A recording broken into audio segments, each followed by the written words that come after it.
रात के लगभग 12:30 बज रहे थे। शहर की सड़कें शांत थीं, लेकिन अजय की आंखों के भीतर एक तूफान चल रहा था। वह पुराने बस स्टैंड की टूटी बेंच पर बैठा था, हाथ में एक छोटा सा बैग जिसमें कुछ कपड़े और उसकी माँ की एक पुरानी फोटो थी। उसकी आंखें लाल थीं, थकान से नहीं बल्कि टूटे हुए सपनों से। उसके दिमाग में वही शब्द बार बार गूंज रहे थे, तुमसे नहीं होगा, तुम कभी कुछ नहीं कर सकते। ये उसके कॉलेज के टीचर के शब्द थे, जिन्होंने उसे सबके सामने बेइज्जत कर दिया था। सारी क्लास हंस रही थी, पर अजय सिर्फ अपना सिर झुकाकर खड़ा रहा। आज वो घर नहीं गया, क्योंकि उसे लगने लगा था कि शायद उसकी मेहनत, उसकी उम्मीदें सब बेकार हैं। अजय एक छोटे से गांव से आया था। पिता के गुजर जाने के बाद उसकी माँ ही सब कुछ थी। गांव में दूसरों के घरों में काम करके उसने किसी तरह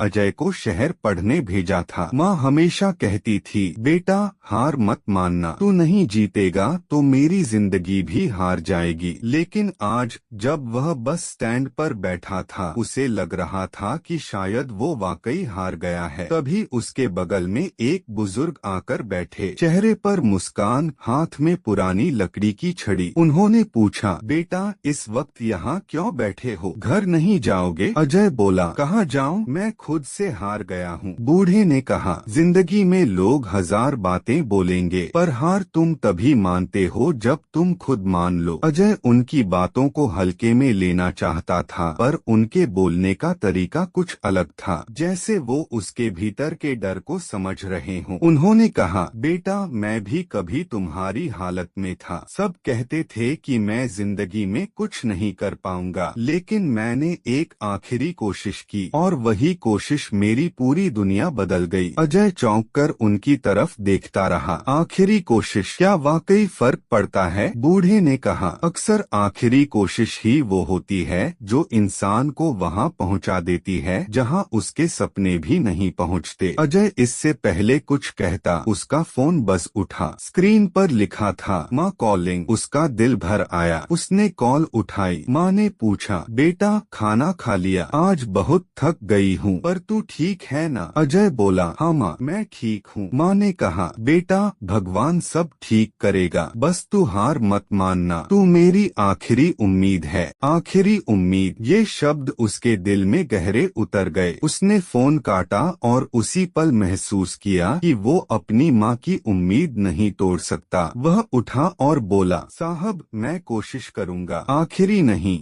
जितनी बार जरूरत पड़े। बूढ़े आदमी ने मुस्कुराकर कहा, बस इतना याद रखना बेटा, जो खुद का साथ देना सीख लेता है, दुनिया खुद उसका साथ देती है। इसके बाद अजय ने खुद को पूरी तरह पढ़ाई में झोंक दिया। वह हर दिन 10-12 घंटे पढ़ता। लोग अभी भी उसका मजाक उड़ाते, लेकिन अजय इन आवाजों को अब पहले जैसा महत्व नहीं देता था। 6 महीने बीत गए। आज उसके कॉलेज का रिजल्ट आने वाला था। वही टीचर सामने खड़े थे जो उसे नालायक कहते थे। रिजल्ट की लिस्ट लगी और जैसे ही भीड़ चिल्लाई, अजय शर्मा टॉपर, पूरा कॉलेज हैरान रह गया। टीचर हक्का बक्का रह गया और अजय बस चुपचाप मुस्कुरा रहा था। उसे पता था उसने खुद को जीत लिया है। उसका फोन बजा, माँ कॉलिंग। अजय ने खुशी से कहा, माँ मैं फेल नहीं हुआ, तुम्हारा बेटा टॉपर हो गया। माँ की आवाज रो पड़ी, मुझे पता था बेटा तू कर देगा। कुछ दिनों बाद अजय उसी बस स्टैंड पर गया उस बुजुर्ग को ढूंढने, लेकिन वो मिले ही नहीं। उसने चाय वाले से पूछा, वो बूढ़ा अंकल कहाँ रहते हैं? चाय वाला बोला, कौन? वो जो लकड़ी की छड़ी लेकर बैठते थे। अरे बाबू वो तो 2 साल पहले ही गुजर गए। अजय सुनकर पत्थर सा रह गया। क्या? लेकिन उसी रात तो। चाय वाला बोला, लोग कहते हैं कि वो अक्सर उन लोगों को दिखाई देते हैं जो हार मानने वाले होते हैं। अजय मुस्कुरा दिया, शायद वो सच में थे, शायद एक उम्मीद, या शायद भगवान का भेजा हुआ सहारा। लेकिन फर्क इससे नहीं पड़ता था। फर्क इससे पड़ता था कि उस रात किसी ने अजय को उसकी आखिरी कोशिश याद दिलाई